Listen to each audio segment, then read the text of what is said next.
ain't gotta be too perfect. You just gotta know your worth. Talk about your flaws, how they make you flawless. You are like a work of art and artists. They do it off their dreams, all their hopes, all their nightmares. Welcome back to another episode of Trims and Trauma. We're your hosts, Bria and Corgan. We just shooting the shit this week, y'all. Yeah. But we got it's topics. Your birthday week. Yeah. If there's ever a week to shoot the shit, it's your birthday week. Okay, what are you gonna do to my birthday? Let me go ahead and get this on. Yeah, they can hear us. Well, they can hear us anyway. But yeah, put that on. Put that on. Oh, yeah, that's the vibe. I'm trying to set it up. Happy Monday. Yes. Happy Monday. So yeah, your birthday is Thursday. When do y'all get back from Louisiana? Okay, yeah, so you'll be back. Are you gonna work on Monday or no? Okay. We don't get back till Well, I need to look. I know we leave at 3:45 Friday. We don't come back till I think the same time on Monday, but I don't know. Let me look real quick. So we will be playing next week's podcast by 8:45. I come back flight leave at 8:45, so we'll be back. Here, I know you, and I know you're a do hard, but like we're not coming back. No, we immediately doing the podcast. No, because I won't be back into Atlanta and say till 10:12 in the morning or in the afternoon. Yeah, morning, and then we'll be in Atlanta. So no, I don't plan on coming back Monday. I think my book is already blocked off. Oh, you already got the nails done. I don't plan. Oh yeah, birthday nails in here. Yeah, I got. Did you say go to the same girl as Lily's? Yes. Lena. I love Lena. Shout out to Lena864 Nails on Instagram. Book her, but don't book her up.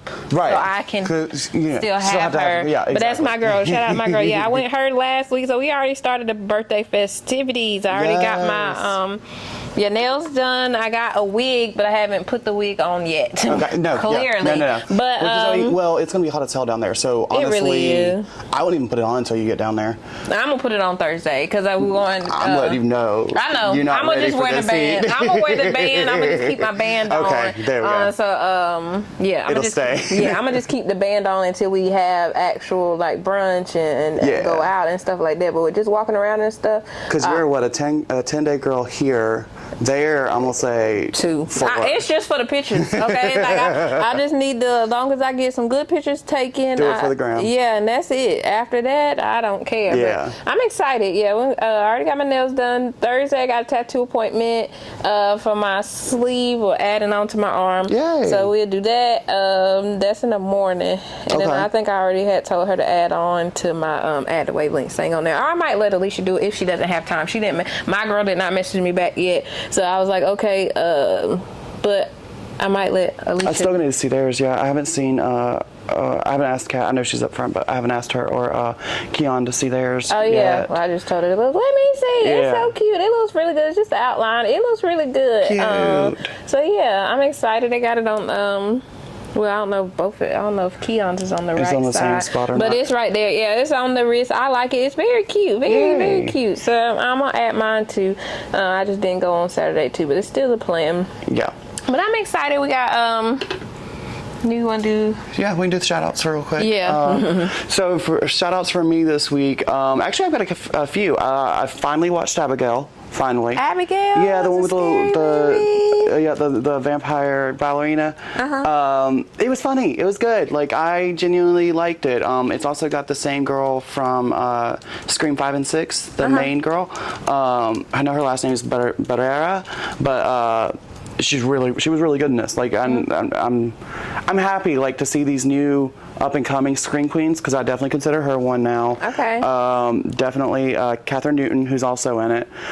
She was in that. She's been in a lot of stuff. But she was in Freaky, and she was also in Lisa Frankenstein. Okay, I like Lisa Frankenstein. I love it's so good. That one has very quickly become Lisa Frankenstein's quickly become one of those I can just pop on at any time at home and just listen to it while doing stuff. Yeah, because I know it so well by now. But yeah, it was really good. It was really entertaining. I genuinely liked it. It had some good twists. It's and things that I think they're kind of going a little bit Nosferatu with it, which I can't wait for the new Nosferatu to come out. But anyways, but yeah, that was my movie. I started listening to a new podcast. Oh yeah. And it's called This Is Really Happening. Oh, It is so good. It's basically, the way I first described it when I first listened to it was it would take trims and trauma, take out the trims part, only the trauma part, and magnify it by like 10 versus like what we do in here, as far as like the stories, because it's just trauma stories. Just trim it. But it is also like really cool to learn. Like I've already learned something just from listening to 2 episodes. I already learned something, and that's what I'm going to talk about today. But yeah, really, really, really good. And it's everywhere you can find podcasts.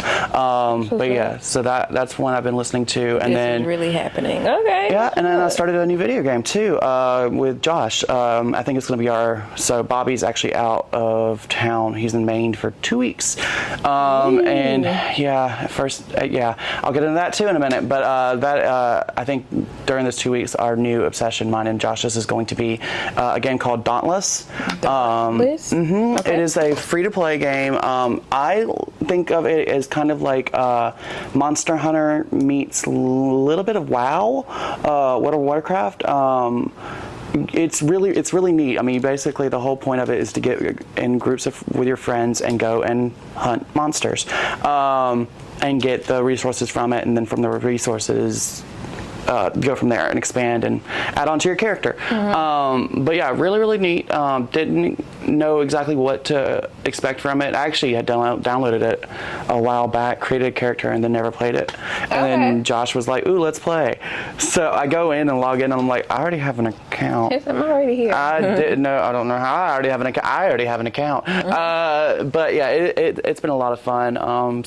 So that's probably where we're going to be putting a lot of our energy into, to not think about Bobby not being there. For me, I do find I'm very independent. It's Josh. Josh has never lived by himself. Josh is very much the emotional one in our relationship, and it's okay. And Bobby's our stone, so we don't have that right now. And the last time Bobby was gone, it was much worse. So I will say it was much worse. I think Josh is taking it. Josh is taking it a lot better.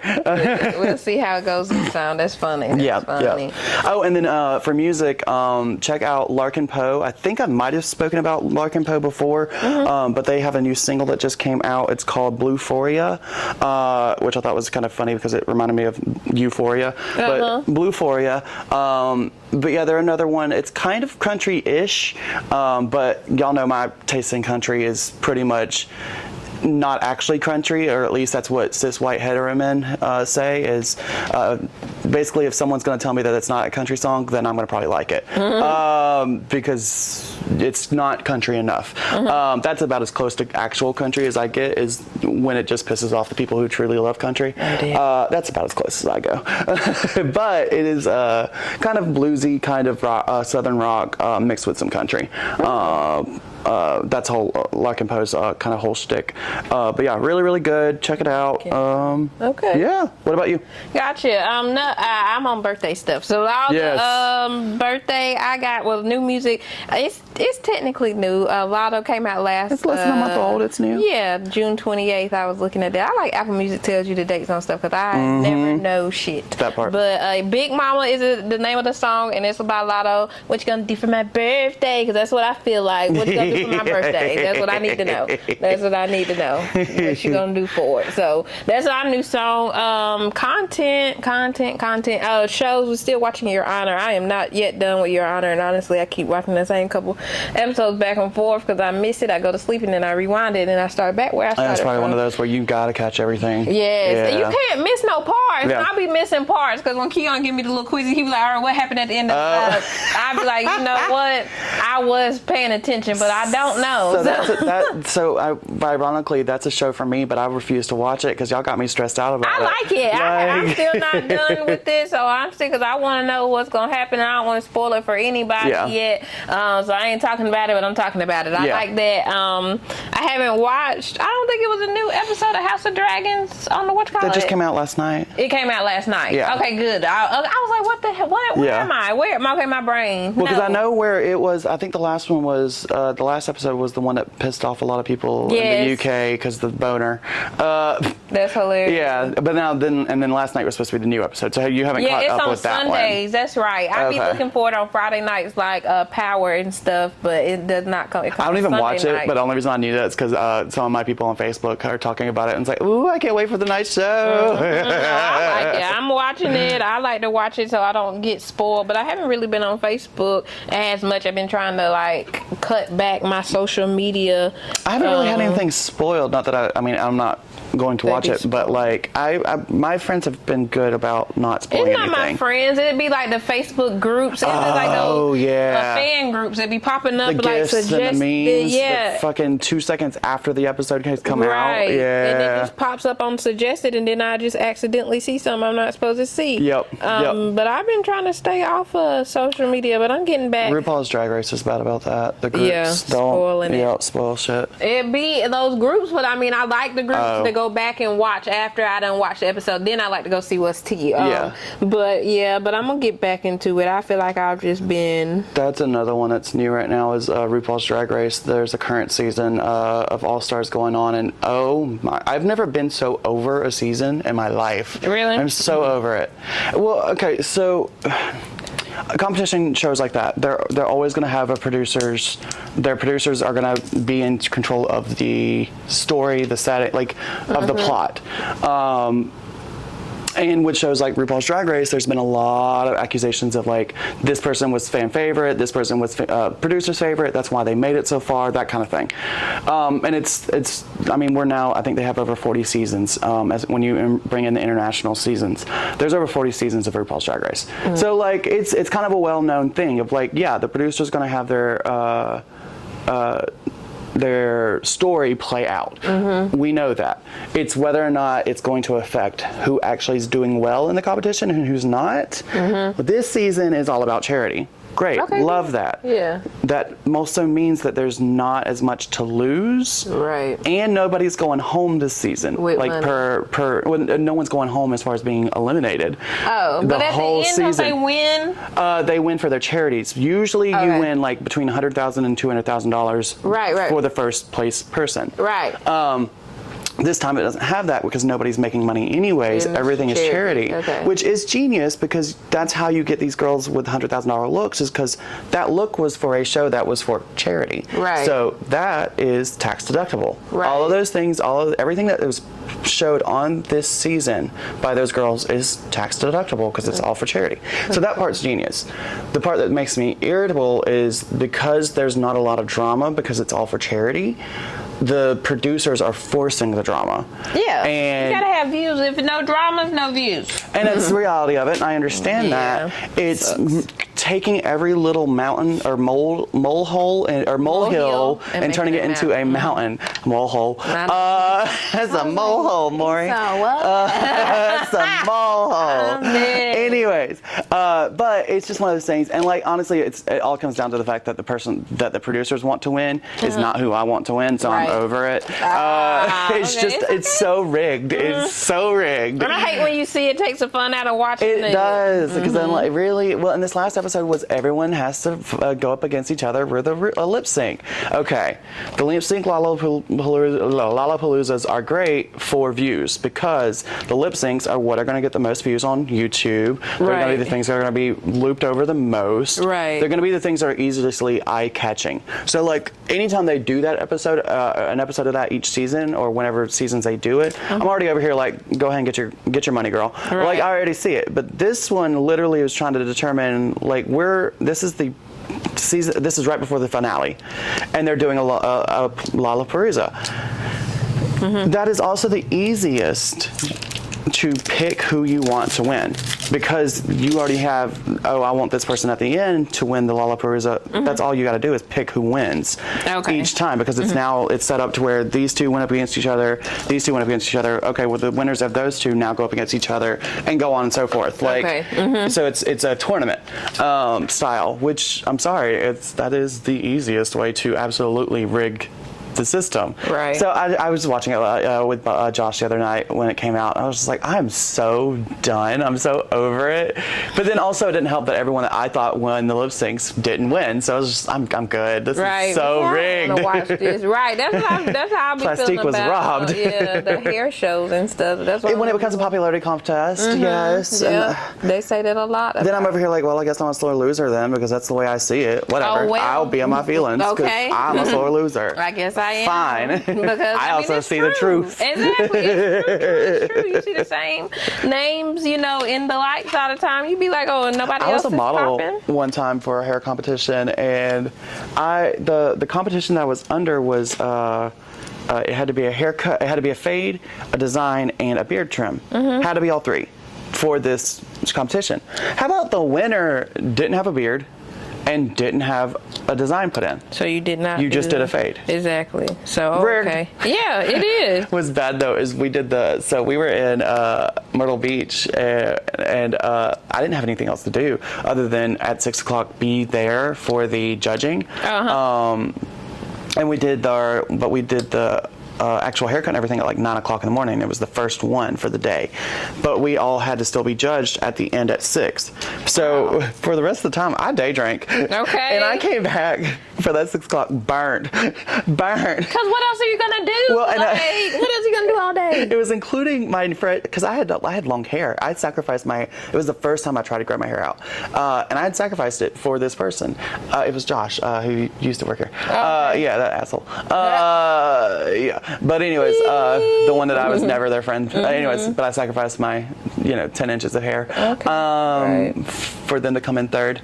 Anyways, I came back and like my fresh fade and the design was like beet red because I just got that haircut and had been day drinking and out in the sun all day. And I was a little too loud when they called him for third, and I was just rigged. It was like I didn't mean to. I was a little tipsy.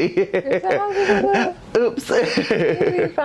But still, rigged. It was rigor mortis. No. Too long. That's what I be saying about these. But I still like to participate. I still like to go out, or you got to network, be a good sport. But I do be feeling like that too. But what was the topic you said you got? Oh yeah. So from listening to that podcast, I listened to 2 episodes of it because it is one of those where I have to make sure that it doesn't weigh on me for like the day because the subject matter can be hella dark. That's true. But this one was it's a condition called harm OCD. So and that's literally what it's called. It's harm OCD.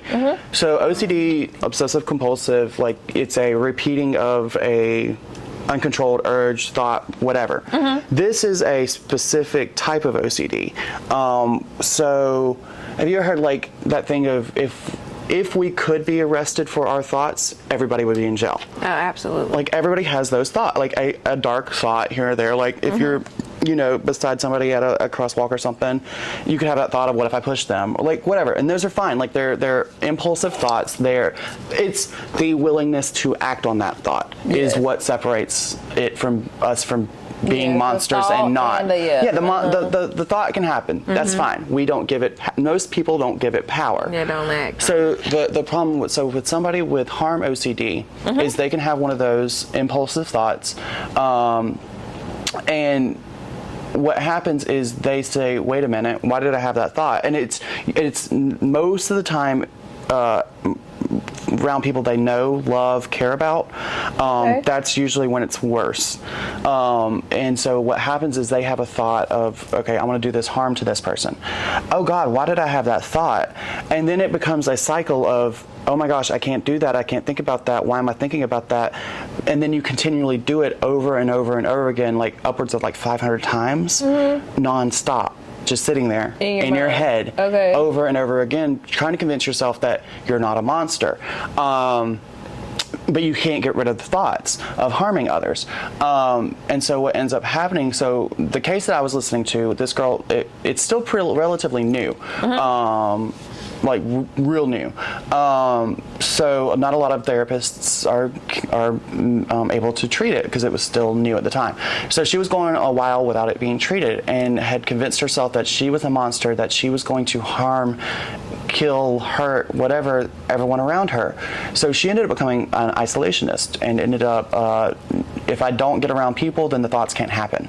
But it also is not just about hurting others. It can also be about getting hurt by others. Okay. So it could also be like if you sit there, and I've had the thought too of like, if somebody broke in, what would my game plan be? Like, where would I go? What do I have in the house that would be? So that's normal-ish, you know, to have those thoughts. For somebody with this disorder, though, it would be nonstop and like to the point where she would keep herself up at night and never go to sleep because you couldn't get the idea of what would happen when somebody breaks in and tries to kill me over and over and over and over again. And ironically, like this person, she was convinced that she was a monster. The irony in that is a lot of people with this disorder also end up having a higher moral compass because not on purpose, it's kind of a side effect almost, because your brain is literally saying, I'm bad for even having the thought, which is, you know, for anyone who's neurotypical, no, the thoughts are fine. Like that happens. You just don't. It's the urge to want to act on it. Right. And so what happens? What happened to her was she was going through and getting medicated and trying things with different therapists, and it just wasn't getting better. Like they had her on antipsychotics for a while, which turned her into like a robot basically. Which actually antipsychotics for somebody who is not psychotic can cause a psychotic break. Yeah. It can cause the break. So luckily she wasn't on that for very long.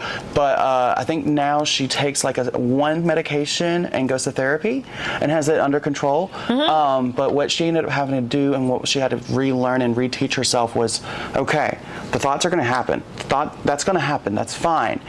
You have your thought and then let it wash over you, wash through you, and move on with your day. Do not give it power.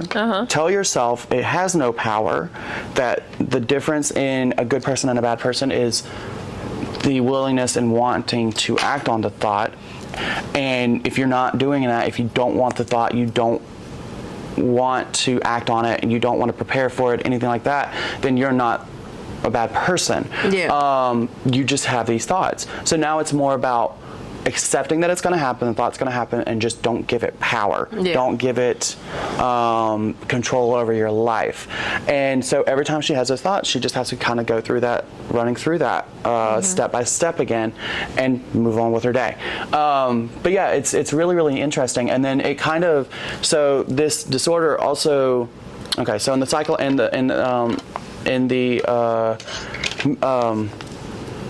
oh no, it's not psychiatric, but in psychology. In the psychology world, a lot of people listen to Freud. Freud is kind of one of the godfathers of psychology. Not the only one, but one of them. And with Freud, a lot of his teachings is that your brain, your thoughts, your feelings come from a previous situation, previous experience, that your brain does this because this happened. It was always your brain's development happens because of this. You can't have B without A. Like there was always something has happened in your life. Always. Yeah. With him, it's very strongly that way. Well, with more modern psychology and psychologists, there's now becoming more of a that can be true, but it's not true for everybody, because we're seeing the brain as more of a basically its own organ, its own entity, its own chaotic. It's a chaotic organ, basically, where the theory is basically these disorders, these thoughts can just pop up. You don't have to have prior experiences, prior outside forces to make that occur. Your brain can literally just start firing wrong, or just start doing something different, altering its behavior, altering its patterns. It doesn't have to always be tied to an event. And so I don't know specifically what that would be classified as far as from a research point of view. Like if you have Freudians and then you have people who aren't listening to Freud, I don't know what that would be technically called, but basically you're getting this situation where you have people arguing and discussing whether or not we should be looking at the brain as its own, I say chaotic because it's very chaotic, entity, or if we should be from a counselor point of view, only be looking at this is the cause of the effect. To me personally, I think it's both. I think it's the same as nature versus nurture. I think that our brains were already, you know, designed a certain way from birth. And that there was a predetermined development that was going to occur to the brain. But I also think that outside forces can affect it. So to me, it's both. But it's making a lot of therapists and a lot of psychologists have to look at cases from both points of view, which I think should have been done anyways. I think we should also be very open-minded when it comes to medical and mental health. Because everyone's going to be a case-by-case situation. So I think that you have different levels of predetermined nature versus events that have happened nurture. I agree. But yeah, so it's cool because it's... There we go. Okay. But yeah, it was a really, really neat story to listen to, because basically it kind of helps prove that Freud wasn't 100% accurate when it came to that. Yeah. Basically, that you are going to be a mixture of both nature and nurture, or predetermined brain patterns versus an outside event, an accident or something like that can happen that can cause the brain to change how it functions. But yeah, it was really, really cool. Luckily, and like I said, luckily the person got help and got everything situated and is actually in a healthy relationship. And just to kind of add the overall tone of the podcast, she had a dark sense of humor, kind of like I do. And you know, with things like that, a lot of people do that for a defense mechanism. But she got to a point with her partner, luckily, where it was like they were out at dinner one night and her partner looked at her and was like, "What you thinking about?" And they were eating dinner. It was a nice dinner. And she's like, "Oh, nothing. Just thinking about taking that wine bottle and breaking it across the table and slitting your throat with it." Oh. And then they laughed and kept it moving. Yeah, but because it's the same thing of like the thought was there. She knew when she asked that the thought could be harmful, because she knows her partner. She knows her partner has the issues of this happening. But she was at a healthy relationship, at a point in this relationship where she was able to be honest with her, tell her from the get-go that this happens, but that I don't give power to these thoughts. I mean, it's bad. Like, I mean, it affects your animals. Like, you think about your animals, babies, everything, anybody you come in contact with. That's crazy. Everything. And I mean, because she goes into depth about it, but it's because it's also children, the P word, that those thoughts happen. You can't control it, but it also the fact that you can't control it has to be a little scary when you don't know what's going on, because you keep going over it and over and over and over and over and over again. I might have to look into it. Harm OCD. Harm OCD. I wrote it down. That's crazy. Well, and it's one of those that doesn't. I would have expected to have some crazy long name, but it's just harm OCD. Harm OCD. Now, when I first heard you say that, I was thinking about maybe you have OCD about something so much that you cause harm to yourself. That's what I was thinking about. It can lead to that. Okay. It can lead. Well, and it's that thing of, am I a monster? What's wrong with me? Is a lot of times what happens when it goes undiagnosed. Okay. And that can lead to, she had thoughts of suicide. She did. Not an OCD level type of suicide, but was feeling so bad in her life, and during her being an isolationist and feeling lonely and all of that, she did contemplate it. Not one of those where it was over and over and over again, like her thoughts towards others. But yeah, no, it was scary, for her, and listening to her. And like I said, luckily she found somebody who looked outside of the Freudian way of thinking of it has to be connected to this situation. Now, I think she does have a father who is OCD, but his is your stereotypical OCD. Different, not this kind. specific kind. Well, I'm gonna definitely check the podcast out, because that sounded. And that's what I'm excited about, is I'm just gonna press play, and if I learn something, I'm probably gonna filter it through and kind of give it my own thing, but bring it here. And also, because a lot of it's mental health, and it was one of those dumb things of I have not talked about mental health in a while on here, but we are trans and trauma. Why am I not talking? So it was one of those, I stumbled across it because my client had recommended one of the episodes to me, and it was something dealing with her. She had lost her husband about 2 months ago, and hadn't said a word to me about it. And I've seen her since he had passed, but she's also a counselor and is coping however she needs to cope, which for her was actually what is ketamine, doing ketamine treatments over, I think, a 6-week period, it's 2 weeks period of 6 treatments in 2 weeks. And for her, it's been life changing. And it's a psychedelic way of opening your brain up and only being able to feel your emotions, and heal from that. So that was what she was doing. But yeah, she had recommended it to me, and then I had gone from there. There's also another one, if you like anything like that. I think it's called soft white underbelly. I think it's what it's called. I'll get back to y'all on it for next time.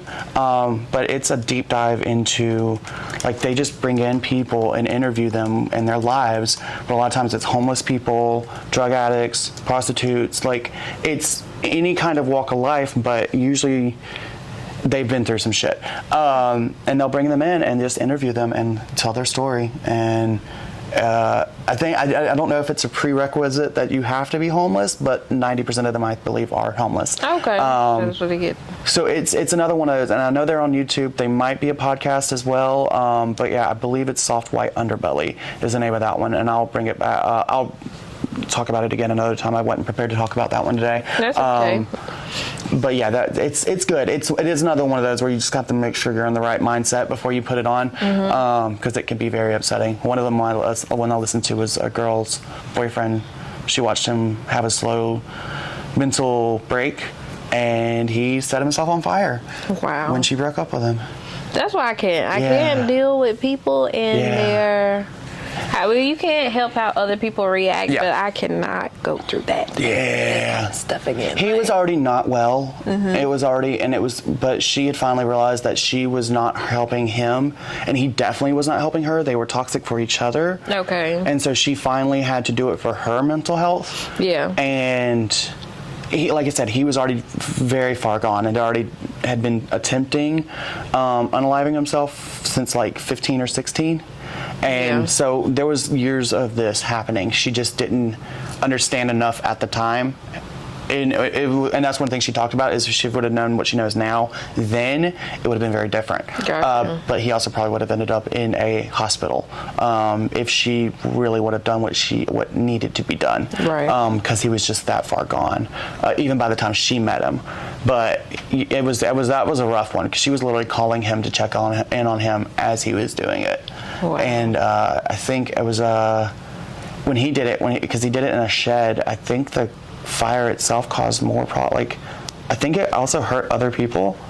And then he also had done something where he ended up trying to kill himself vehicular style, and ended up causing a wreck with him and his parents in the car, and his father was paralyzed from it. Wow. Yeah, from the waist down. Yeah. Mom, luckily, was unharmed. But yeah, there was a lot of things of, like, it was harm to himself and to others because of his willingness to harm himself.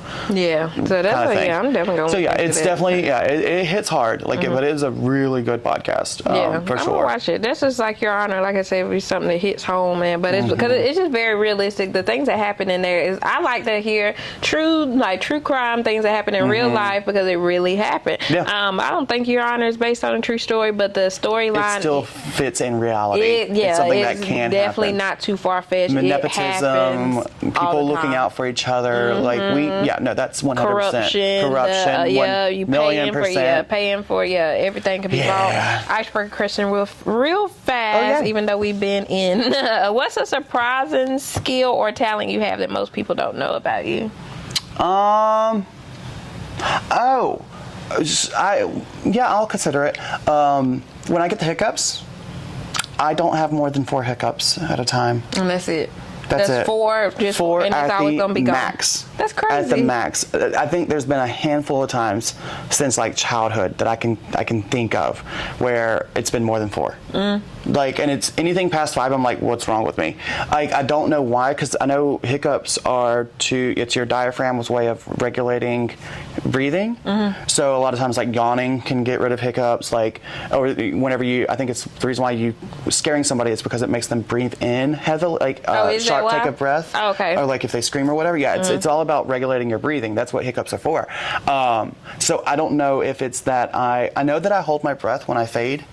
When I'm doing a skin fade, especially, I hold my breath. Oh. And so that can cause the hiccups. Oh, okay. Because I'm not breathing regularly. So that can cause it. And then, because a lot of times when I'm doing beard trims, it happens too. And I think, again, it's because I'm not realizing it, but I hold my breath when I'm fading because the precision comes in. And I just don't care about breathing at that point. Same with when I'm doing eyeliner and mascara. Like, I just hold my breath. That's like the ugly face I make when I do. That part, when you open your mouth, like, you gape.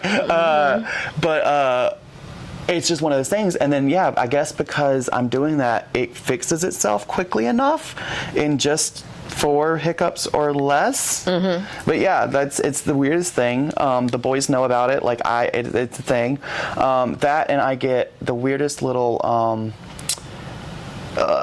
like, what is it called? Goose flesh, like the goosebumps, the goose pimples, whenever someone's standing behind me.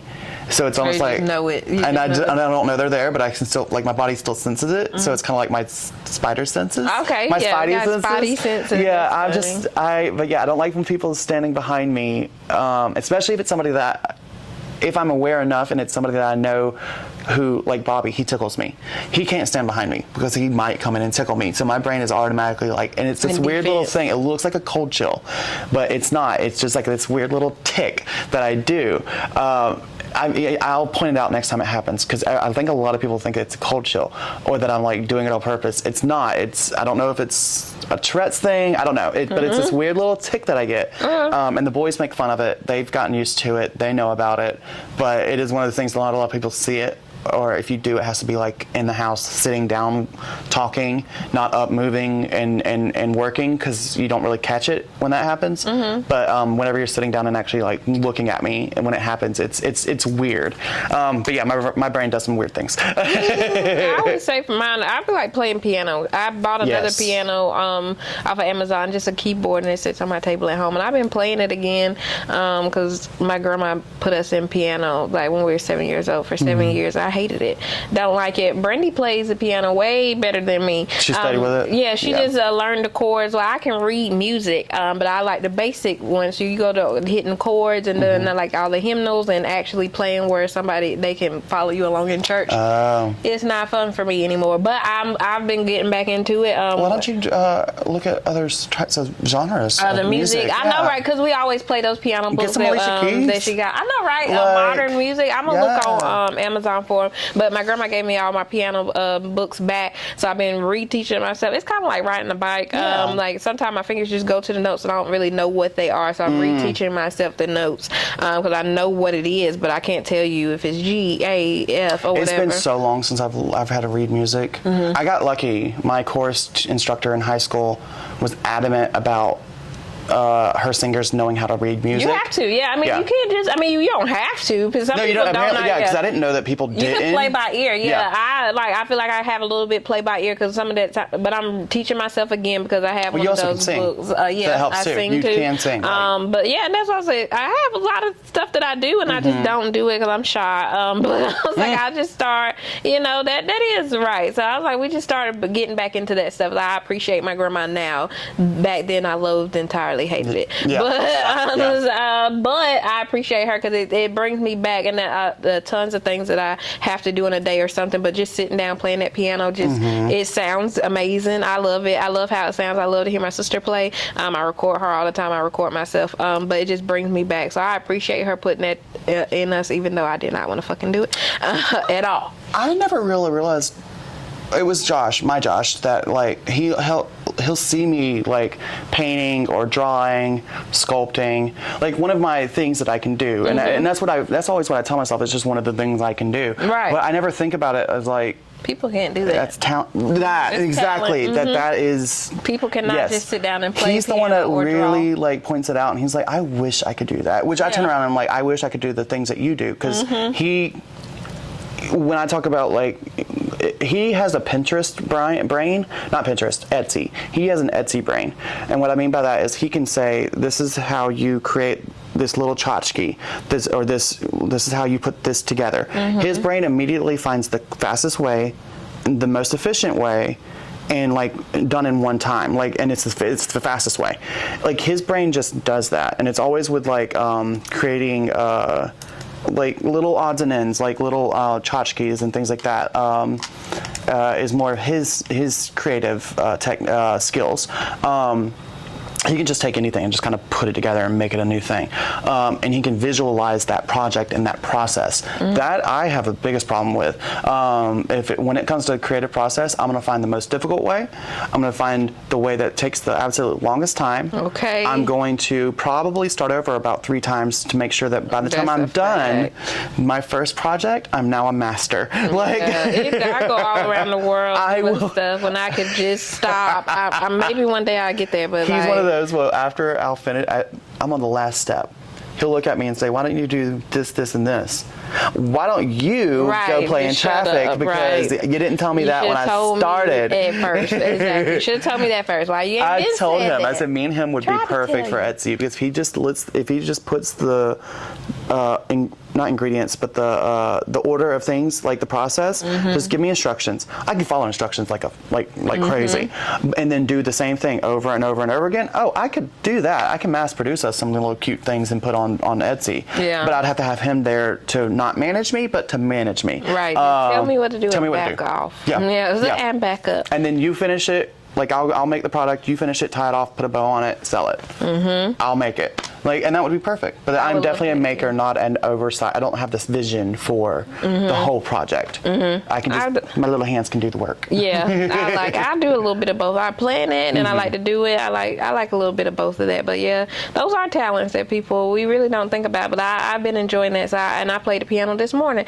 So I've been trying to give myself like 30 minutes a day. I did not go to the gym, but I've been trying to go back yet because I did pack a bag. It's in the car. After my appointment, I will go to the gym. But I've been trying to do, I said like maybe 30 minutes a day. I've been trying to stay. My goal is to like stay off of social media more.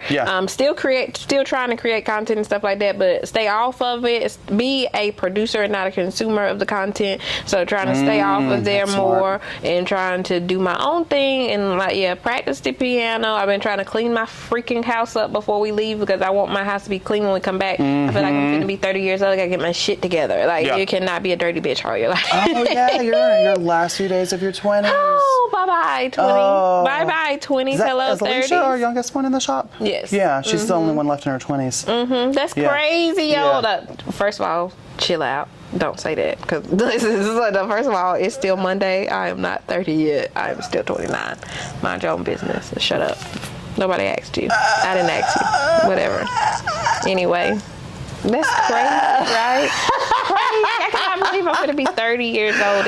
My 33-year ass having asses, I don't even care. Like, I don't even care. 30 years old is crazy work. I remember when I was in middle school, so like, the fuck? Yeah. 30 years old. I'm somebody's mother. That's crazy. We were talking about something. SpongeBob is 25 years old now. Is it? SpongeBob came out 25 years ago. Time is scary. Time is scary. Them cheeks be clapping. I am dead. I love Sandy. Sandy's one of my favorites too. She is my favorite. I love her little Texas song. I love Sandy Cheeks. That's crazy though. Yeah, we are old. 25. We are the aunties and the aunts. Do you know what I put on last night? I didn't know this was. I kind of knew this was a thing, but I kind of didn't know this was a thing. That you can on YouTube, they have like 3-hour segments of just Nick at Night or like Nickelodeon of like the afternoon lineup, like after school. Just blocks of it that you can watch on YouTube. Oh, I got to look it up. And it's authentic. Like Nick at Night. I love Nick at Night. Yeah. Oh no, it's regular Nick. It's the daytime Nick. Okay. But it was like Rugrats. It was always specifically. I can remember it's what would come on right after school. Yes. That lineup. Yep. Hey Arnold, Rocket Power. Rugrats. I love it. Rugrats. I still want that tattoo. So yeah, I watched that a little bit last night when I was working on stuff, and just had it as background noise, and I was like, oh, this is nice. But then all that came on. I was like, bye. No, I'm gonna go ahead and skip ahead of that one. Yep. No, thank you. Yep. No. You done ruined it. Absolutely I used to like it, but I never watched it to begin with. That's why my childhood wasn't ruined by these documentaries. I used to watch it in the Amanda Show. I didn't watch that one either. The Amanda Show. Yeah. Amanda Bynes? No, I didn't watch any of her. I didn't like the live action. I would follow. So mine would go between Nickelodeon, Cartoon Network, and Disney because I was always following what cartoons were on. I only wanted the cartoons. I love the cartoons. I like As Told by Ginger. I like all of those ones. Rugrats, Rocket Power. Yeah, Rocket Power was that shit. Hey Arnold, Wild Thornberries was that shit. Yep. Angry Beavers. Yeah, I watched that. Cat Dog, Look Ed, on the back of my. Yeah, I'm gonna say whatever's on the back of here. Dexter's Laboratory. Yeah, Rugrats is at Ed and Eddie. Yeah, Rugrats. And then you have the Arrow Monster shirt. The real Monster Space Jam. But yeah, so I got lucky because all of those are adult actors, and they weren't causing harm to each other. So like, I got my childhood is still intact. Mainly because I stayed away from live action, and I didn't realize that was a thing until now. Like, how lucky I am that I did not care for teenagers on TV. I did watch the one where they would find the temple, the hidden temple. It was always like two adventures. It was teams of two, and they had like red monkey, green giraffe, and like it was always teams of two, and they would go, and it was kind of like Survivor. They would do little obstacle course things to get to the next level, and each time they would knock off a couple people. Jackie Chan Adventures. I love Jackie Chan Adventures. I like that one. But it was like something hidden in the temple or temple of I don't know whatever. That was a good one. Yeah. Because on freaking Your Honor. We gotta say that because what's his name? Jimmy. Yeah. That plays on Your Honor is Griffin on Men in Black 3. I kept looking at him and I was like, who is that? He plays something. I know his face. He plays something. I was like, he's playing something so different than he'd played before. Because I'm picturing him this happy-go-lucky guy. Griffin was so nice in Men in Black 3, and he's a mobster in Your Honor. Jimmy Baxter is a monster in this one, so he completely changed. And I was like, the kid actor, the guy, the son, he's also an actor and some other stuff. I gotta look him up. He's been kind of the quiet, like sweet kid usually, and in this I know he's got some fucked shit. Like, the judge's son. Oh, the judge's son, Adam. Yeah, he's been in a lot of outlaws. I'll have to watch him because I like the other son, Jimmy's son. I think Carlo. Odd Thomas. I think he was Odd Thomas or something like that. Yeah. Okay, I'm gonna have to look him up too. But yeah, he is Griffin. I don't know what you call it. So, I mean, it's just so crazy to watch them change the role up because I was like, who is he? I couldn't. He had hair. Such a different performance. And he didn't have a head. He didn't have hair in what you call it. Remember, because he had that thing to hide in the oracle, whatever. From, no, he was hiding the oracle. No, he didn't have a head thing at all. He just had the. I haven't watched it. You got a Men in Black 3? I haven't seen the third one. No, I've seen. Where he was hiding the thing once. from Boris the animal, and he had that thing in his head. So he really didn't have a head. His head was holding the oracle thing. That's okay. I've only seen it the one time. Yes, I know what you're talking about now. Yes, I just liked him so much in that movie. But either way, so. I think your guy's here. Oh, that's what she was saying. Yes. All right, you guys. She gotta get back to work. Yeah. She's booked and blessed. Please. But you guys will be back next week. Then and the bullshit will continue. We can get an update on your trip. Oh yeah, for sure, definitely. for sure. Yes, we will catch you at some point next week. We won't do Monday, so it'll be we might be a little bit late on next week's, but that's okay. Y'all be fine. It's free content. Exactly. Yes. This has been another episode of Trims and Trauma. We're your hosts, Bria and Corrigan. Y'all have a good week. Bye. But I had. Why is he so early? You ain't gotta be too perfect. You just gotta know your worth. Talk about your flaws, how they make you flawless. You are like a work of art and artists. They do it all their dreams, all their hopes, all their nights.